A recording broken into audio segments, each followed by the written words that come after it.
Have you tried Samba Grill? I have not, but one of our writers, Allie, who's on Radiance of the Seas right now, that was one of the questions. Somebody asked me if I was in Alaska. I am not. Allie's in Alaska on Radiance of the Seas. She's doing a live blog, Brian, and she tried it out.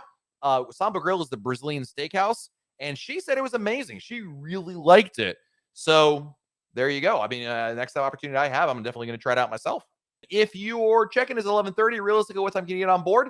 Really depends on a variety of factors. But if you do everything ahead of time, Edwin, you do everything in the app. You've got those green check marks there. You're going to breeze right through in a matter of minutes. I mean, it might be as short as 10 minutes, quite frankly. It's really easy. I'm planning to do a BOGO free specialty dining deal for Diamond Plus. How do I do that? When I'm on board or reserve ahead of time? Great question. So if you have Diamond Plus, it's awesome benefit is you get actually a BOGO deal at specialty restaurants where you pay for one and then get another reservation at either that or a different specialty restaurant for 50% off, which is a really good deal out there. Or it's buy one, get one free. Excuse me. It's buy one, get one free. So it can be a really good deal. You know, basically you and someone else can eat for free in one of the restaurants, which is great. Basically what you do, Diane, is when you can't book it in advance, it's kind of like having a dining package. You simply go to the restaurant, make a reservation. Just let them know when you check in for the meal, hey, or your waiter probably, let your waiter know, we have the Diamond Plus BOGO deal. They'll have no problem with it at all, and you'll be good to go in terms of being able to use it. So you make the reservation just like anything else, but when the check comes, you let them know, hey, I've got the Diamond Plus, and they'll take it off there. Wondering about the smaller ships to Alaska, any experience with worsened motion sickness, trying to decide between Radiance and Ovation. So I'm actually trying Serenade of the Seas, which is the same class as Radiance, to Alaska this summer, Nikki. I'm going up there in a little less than a month. So I don't know if when you're looking to book this, but if you have a little bit of time, I can let you know. You know, here's the reality, Nikki. Don't forget, is to answer your question, there is not inherently more or less motion sickness from one ship to another, regardless of the size. The sensation of motion sickness comes from, well, the motion in the ocean, right? The more movement in the ocean, well, ships are going to rock back and forth, and it depends on the wind, the direction the seas are coming from, et cetera, et cetera, et cetera. You know, all cruise ships have stabilizers. You don't have to worry too much about that, but stabilizers aren't the end all be all. What makes it, not have any motion sickness. But here's what I would tell you, Nikki. No, there is not an inherent benefit, or advantage to going with one or the other in terms of motion sickness. Obviously, a bigger ship requires more movement to move, compared to a smaller ship. This is simple physics, right? But if the ocean is going crazy, or not crazy, but if the ocean is moving, you're going to feel it on both ships, right? My advice to you is I wouldn't be too preoccupied with that. I certainly would not use that as which ship you should book or not book. I would look at it as the ports you're going to, the itinerary, pricing, things of that nature. And then if you end up, regardless, if you're worried about getting seasick, my advice is always, bring proper medication or remedies for seasickness. So that way you're prepared, because there's no guarantee. I've been on plenty of Oasis class ships where it was really rocky. So just keep that in mind. Are there any limits on dining when in Star class? No, the only limits per se, Andrew, is Starbucks food is not included. So like if you go to the Starbucks kiosk on board and there's like a muffin or something that's not included, I don't know, it's weird because it's Starbucks, don't worry about it. But restaurants, specialty restaurants included, complimentary, obviously included. So yeah, it's pretty good. And don't worry, the Starbucks drinks are included with Star class, just not the food, which can seem a little weird at times. So any group cruises for next year? Yes, Kevin. We have one group cruise for 2023 and one group cruise for 2024 already announced. For the 2023 group cruise, I'm pulling it up now so I don't get the dates wrong on this one. Navigator of the Seas, June 16th, 2023. And then 2024, we're doing a Panama Canal cruise on Rhapsody of the Seas, March 16th. More information, I know, Kevin, you're like, wait, what was that? RoyalCaribbeanBlog.com/events. RoyalCaribbeanBlog.com/events.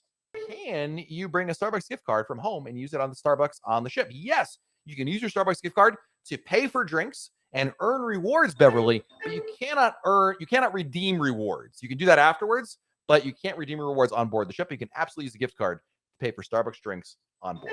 Yep. Have you heard anything about fuel charges starting? No. Royal Caribbean said, remember when gas prices are going up a couple months ago and the price of oil went up? Anyway, Royal Caribbean said they were not going to implement, they have no plans to implement a fuel surcharge. Royal Caribbean does not buy gas or fuel, diesel fuel, in the same way we buy gas. When you buy gas, you drive around and you go to the gas station, you fill up the car. Diesel fuel is Royal Caribbean actually hedges it, which means they buy it like well in advance, which means they get to have a fixed, predictable price for X amount of time in advance, and it's many, many months. So there's the advantage is in a market like this where prices are high, they get to lock in a lower rate. When prices go down, they don't take advantage of it, but it still gives that more of an even keeled approach right there. So, are there any perks of having a grant suite on any of the ships? Yes, depending on the ship. It depends on the ship. On the Oasis and Quantum class ships, you actually get like complimentary internet. But on all the ships, the Grand Suite, you actually can order room service complimentary. You can also order room service in the main dining room. You obviously get access to the concierge lounge, double crown and anchor points. There's some significant benefits for being in a Grand Suite or even higher for that matter. Would you recommend booking all dinner reservations on the first day?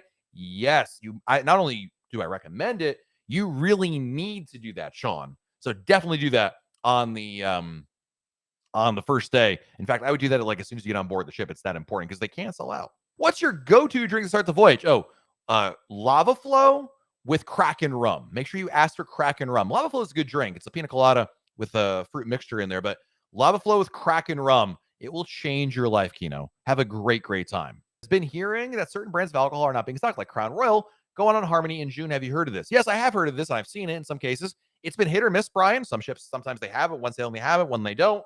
It's just supply chain issues that, quite frankly, every company is dealing with.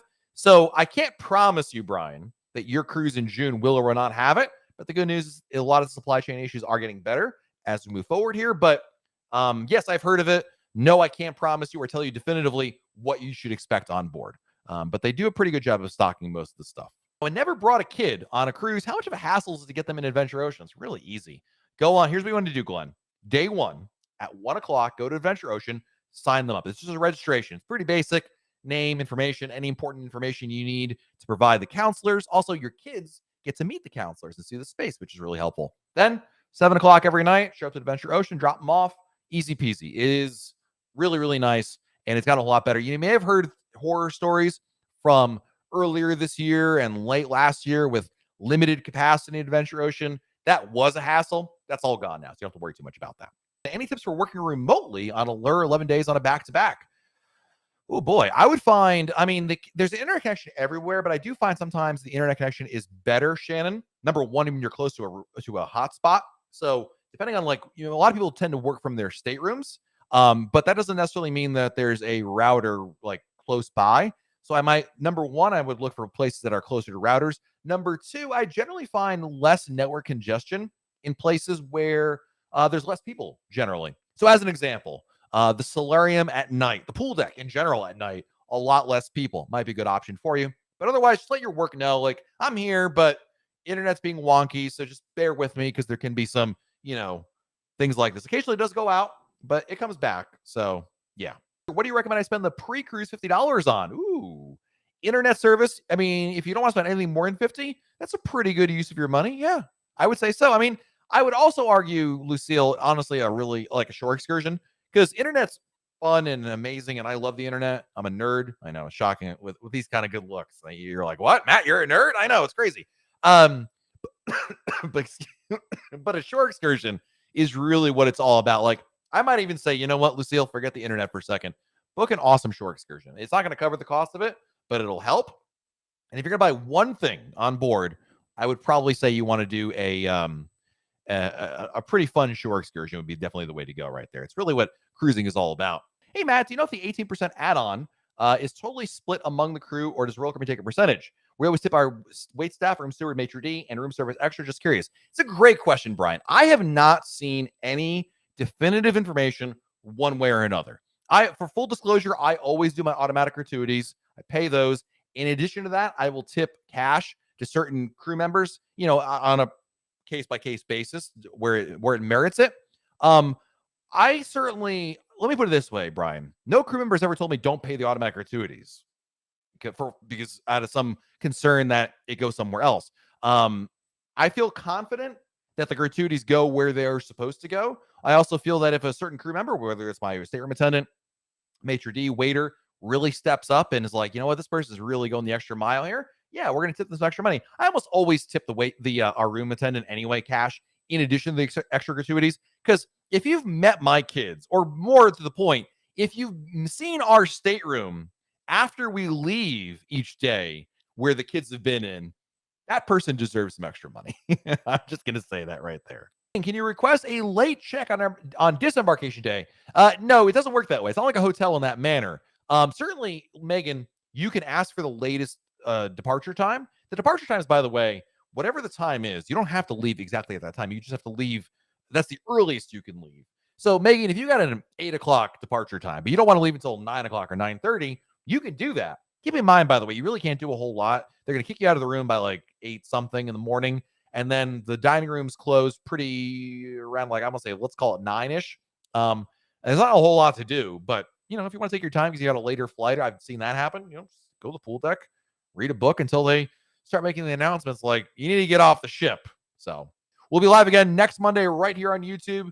We have a new video coming out tomorrow, and I believe we got a ship tour coming for you later this week. So we'll keep an eye out for all that fun stuff. Until then, have a great week, everybody. Stay safe out there. Do something fun. That's important as well. And we'll talk again very soon right here on YouTube. Good night, everybody.